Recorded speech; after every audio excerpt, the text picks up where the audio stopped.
proven scientific fact that the hormones of stress downregulate genes and causes disease. In the long run, bit by bit, continuously the thought process that takes place within us makes us more and more sick.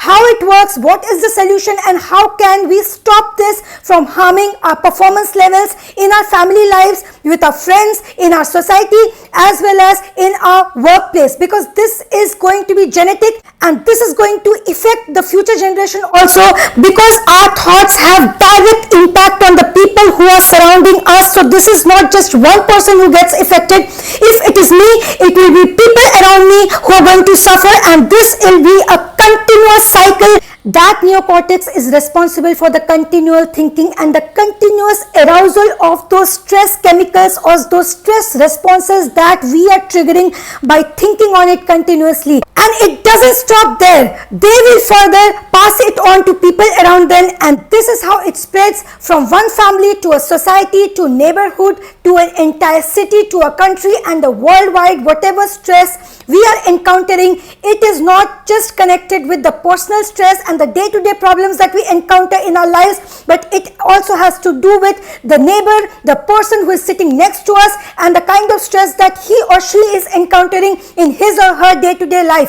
This is a cycle, the continual repetition of that cycle of the stress that is spreading and that is affecting everybody day in and day out. We have to look at it and fight in a holistic way, because this needs a holistic approach. For this is not individual, this is not happening in a micro level, this is happening in a macro level. So we need to have a holistic approach, and only then we will be able to fight and battle the problem that is going on within our mind, the battle which is going on within us, and that is going on within that next somebody who is sitting just next to us. We don't know what he or she is transmitting and the energy that we are taking in, and when we are transmitting and we are radiating certain kind of energies, that is having a negative impact on the person sitting or connected next to us. We have to fight it in a holistic way. We have to look at it in a holistic way, because it is only then we will be able to address the problem and win over the problem, and successfully will be able to build a healthy surrounding around us,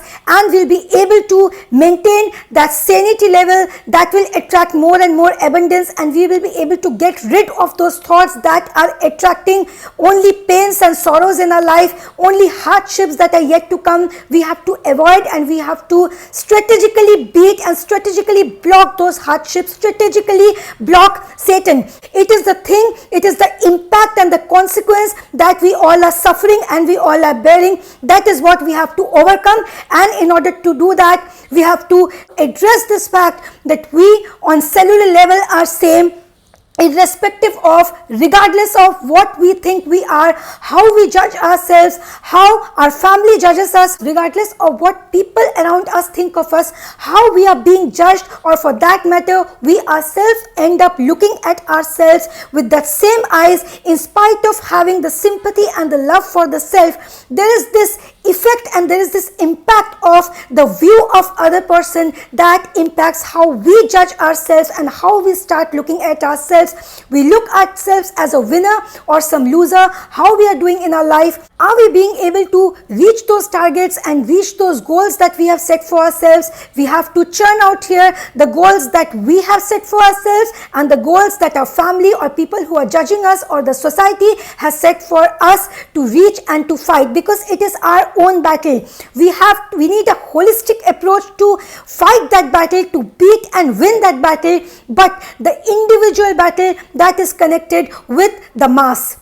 Here the problem arises, and here lies the solution of the problem, the holistic approach.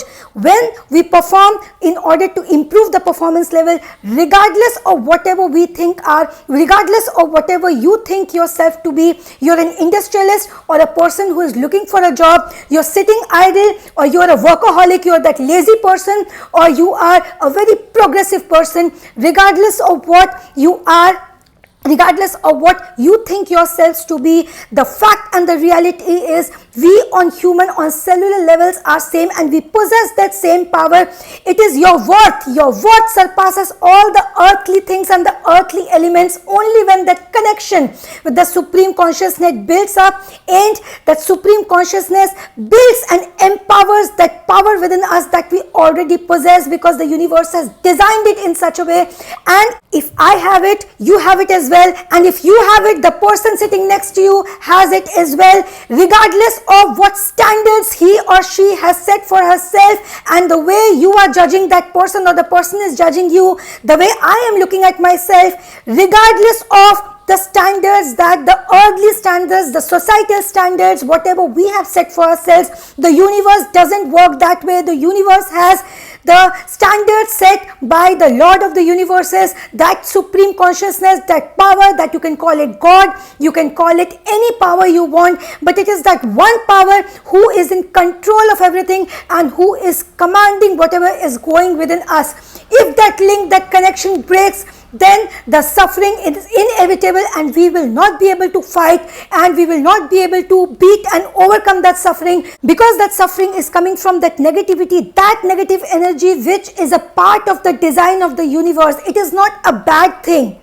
but it is bad for us, because this is a term bad that we have. This is a quality that we have assigned. This is a value that we are assigning, a term that we are assigning. I am calling it Satan, you can call it negativity, somebody can call it that bad thing. We have to strategically and intelligently analyze that thing, and we have to block it very intelligently and cunningly, and stop criticizing it, because there will be no use if we criticize it. I am calling it Satan, you can call it anything you want, but at the end of the day, it is the design which is a part of the universe, and it is also in the control of that Almighty, that Supreme Consciousness. But since we are all here, and in every walk of life there is this test that we have to pass, and we have to come out of that test with flying colors and not disheartened, getting into depression. This is how we beat it strategically, because see, continuously dwelling and sulking in self-pity will provoke more and more of those thoughts, and we are giving food to our mind to generate those thoughts. The way you're dealing with those thoughts, the way we are analyzing those thoughts and being strategic about it and not being critical about it is the main solution. And the base of the problem is lying here, that we become critical of a particular problem that is coming in our lives, and we become very personal about it. The problem might be affecting us on a personal level, but we have to have a holistic approach towards it. Only then we'll be able to beat it and come out of it with flying colors, because it is happening on a macro level. This we have to understand. It is not just one problem. If we give good 30 minutes observing that problem, addressing it, tracking it, and we will get to know that the problem which we were finding it to be so big is not that big, and it is not the array of thought, but it is one single thought that is giving rise to those multiple thoughts which are one in nature, which is one in shade. It may be appearing to us as many, but the nature of it is one, and only the oneness of the problem, if we are being able to address and track, then we are going to win over it. Because it is difficult when you have too many enemies, but it is very easy when you know that one enemy who is just your target, and you have to beat that enemy and win the battle.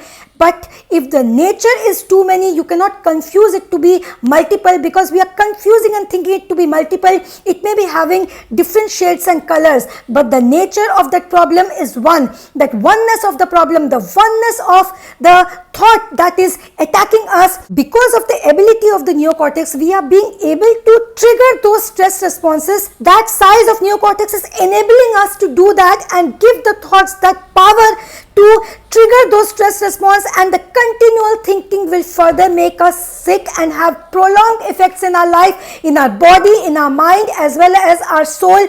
That by meditating and by giving it more and more food of the spiritual food that we call, by giving it, we try to heal it, and the thoughts attack and bring us back to from where we started our spiritual journey.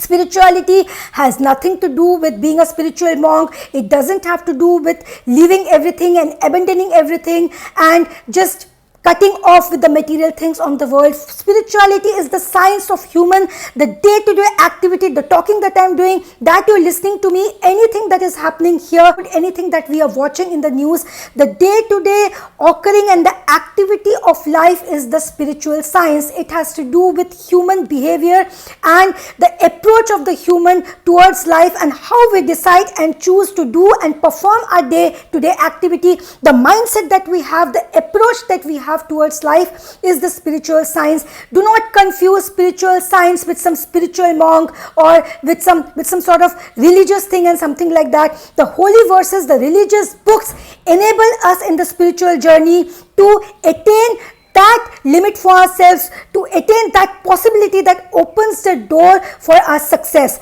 How it happens? Because meditating on the holy verses channelizes our energy in the certain way that enables us to block that negative energy that I call Satan. You can call it negative energy, you can call it any name you want. Name doesn't have that significance, it doesn't hold any significance, and it doesn't make any difference, because it is the impact and the consequences that we as humans and our family and people around us have to face and go through, and the impact of negativity. The impact of negativity is a part and parcel of our day-to-day lives. It is the design of the universe, and we have to understand this fact. To me, that negative thing can be bad. To you, it can be bad because it is doing bad to us. But it is not bad for the universe, because it is a design, it is a part of the universe that the supreme consciousness, the designer of the universe, the Lord of the universes, has given it to us to perform, to check us, to put a check on us. It is that reality check we call, because we are subject to test, and in whatever we do, every moment there is this test. We have to come out of it with flying colors, and holy verses, meditating on the holy verses has that impact on our mind,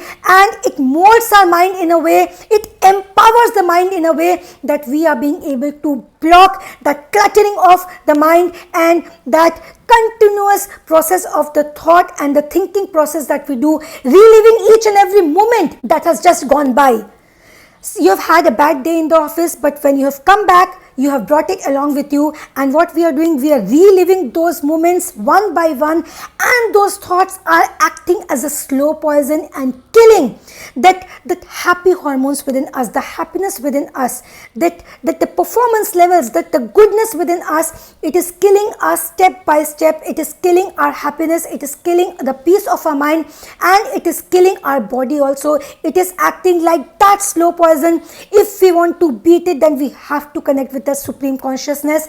If we don't do that, then we will see prolonged effect of it in the long term, when we have passed and lived many years, and then we look back and say that, okay, I have had a lot of achievements, but I have not led that life in a way that I deserve to live, because we all deserve happiness and we all deserve the life to live it in the fullest, because that universe has designed it in such a way, and we have been blessed with this body of human being to make the best of it and reap the best of the happiness, that the abundance that is there for us in the universe in store.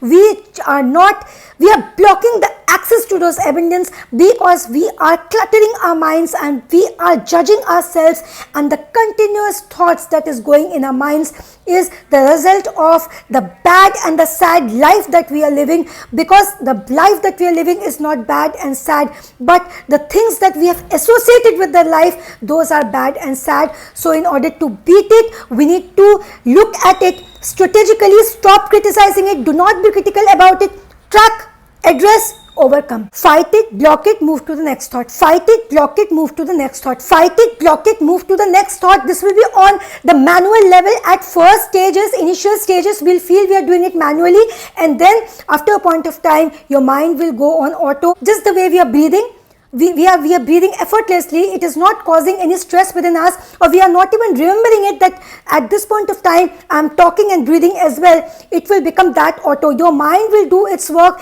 You will not have to do it consciously. At the initial stage, you will feel it manual because you have to do it consciously, and after a point of time, your mind will start doing for it, because we have made our mind our doctor, attaining that willpower, attaining that strength. Now the mind has become auto, and it will work for it, because we have made our mind our doctor. Bread. 41 days of life-changing experience. No dependency. What the slavery? Bread.